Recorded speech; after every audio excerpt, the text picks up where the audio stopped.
Welcome back, friends, to part 2 of my Giga Chat Astronomy series.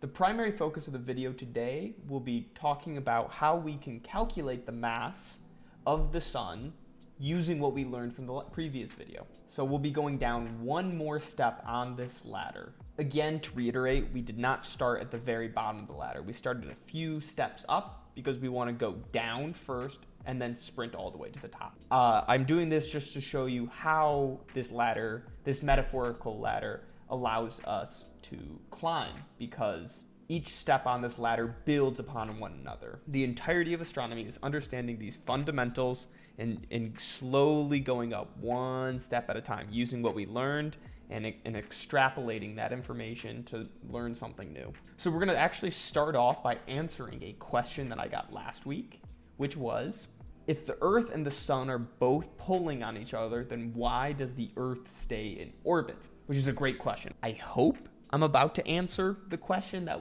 is being posed and asked, but please let me know if what follows doesn't suffice. So, as we calculated last video, the gravitational force between the sun and the Earth is 3.52 times 10 to the 22nd newtons. This means that the sun is pulling on the Earth with 3.52 times 10 to the 22nd newtons. Likewise, though, the Earth is also pulling on the sun with 3.52 times 10 to the 22nd newtons. Again, this is simply Newton's third law. For every action, there's an equal and opposite reaction. So then, if the Earth is pulling on the sun, then why doesn't the sun move?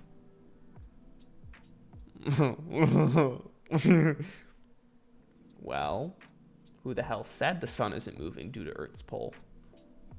In fact, the sun is moving due to Earth's pull. That's right, folks. You heard it here first, or elsewhere. We are literally moving the sun. How kick-ass is that? Given it is a very, very, very small amount. But that doesn't take away from the fact that we are doing it. That being said, the sun is much, much, much more massive than the Earth. I know I just said much 3 times in a row, but I really want to stress this fact. Let's come back over here for a second.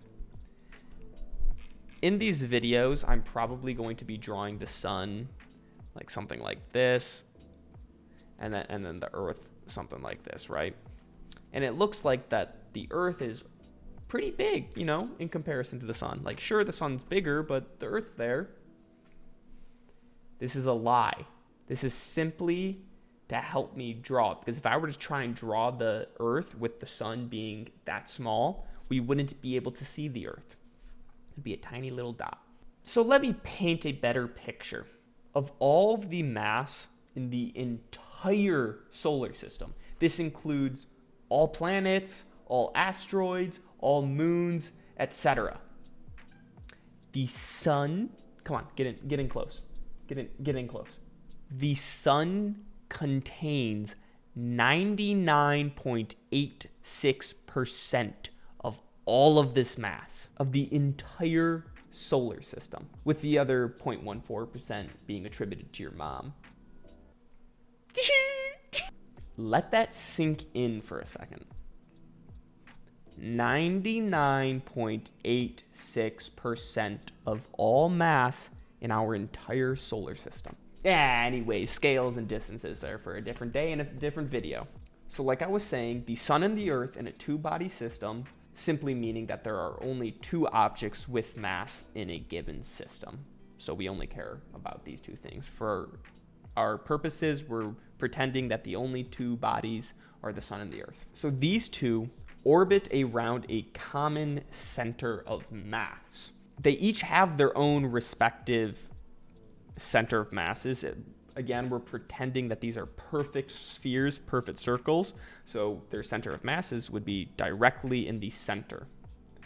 Let's try and make that as good as we can, right? However, the common center of mass between these 2 things, which is most certainly, like we just talked about, how much more massive the sun is, this common center of mass isn't even outside of the sun. It's somewhere within the sun. We're just going to put it here.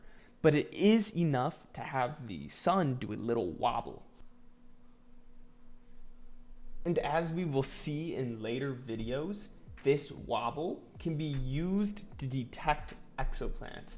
Exoplanets simply meaning planets that are orbiting foreign stars. So by measuring this wobble through the Doppler effect and spectroscopic measurements, meaning observing and measuring the shifts in the star's light spectrum, we can infer the planet's mass and the size and shape of its orbit simply by watching the stars wobble. Okay, I keep getting ahead of myself. It's not my fault. Okay, it's 100% my fault. But let's get back to the question. So yes, we now understand that the sun has an overwhelming amount of more mass than the Earth. But still, why does the Earth stay in orbit instead of these two bodies, the sun and the Earth, making a beeline to one another? Why isn't the Earth going ding and the sun going boom? Why isn't that happening? Easy. Inertia. But what's inertia again? It is the property of matter that describes its tendency to resist changes in motion. The more massive a body, the more inertia it has. So go, get up and try it. Go sprint at your wall and try and prove Newton wrong. You colliding with the wall at a dead sprint will exert a force on the wall, and that wall will exert that same force back at you. Obviously, you're gonna eat shit, and the wall will stand triumphantly and arrogantly unfazed above you. Why? Inertia. Okay, so that describes why the sun doesn't make a beeline towards the Earth, but why still does the Earth not make a beeline for the sun? Well, we are forgetting a very crucial part about the dynamics of our solar system. If we were to take the Earth and the sun in a two-body system and put them both at rest, meaning they aren't moving whatsoever, the Earth will make a beeline to the sun. Sure, the sun will get pulled a little bit, but again, it is so overwhelmingly massive, it'll look like it didn't even move, because if it were to move, it would have been itty-bitty. So if we leave them both at rest, they will collide. The Earth will make a beeline and smash itself into the sun. Let's take a look. We can get a little sun going. Where's our sun? There we go. Let's get a little sun. So there's our sun. And now we need an Earth. This sun is not moving. It doesn't have any motion whatsoever. So if we're to take our little itty bitty Earth and slap it down here, what's gonna happen? It is completely still. It's gonna be at complete rest.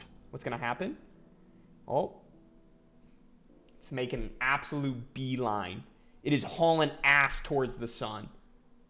And that's all the impact we have on the sun. It's a little bit sad, isn't it? That if we were to smash ourselves into the sun, it would have little to no effect. That damn arrogant sun. However, like I was saying, in our solar system, we're not just our Earth, we are not completely at rest. We have orbital velocity. We are hauling ass. And it is this movement forward which describes why we don't make a beeline towards the sun. Don't forget, we also have inertia, and we are moving in our orbit. So to try and change our movement to pull it directly in towards the sun is very difficult to do, especially because of how fast we are going. So it's pretty hard to move us when we're whipping through space. So if we were to take an Earth and put it in an orbit around the sun, right here, we can see that the Earth isn't just getting yoinked into the sun. Why is that? It's because we're hauling ass. We're going. God, look how tiny we are. Yeah, okay, I don't even know if I have enough time in this video to talk about or even calculate the mass of the sun. So we're gonna save that for a different video. Oopsies. Yeah, it is what it is. See you later, chieftains.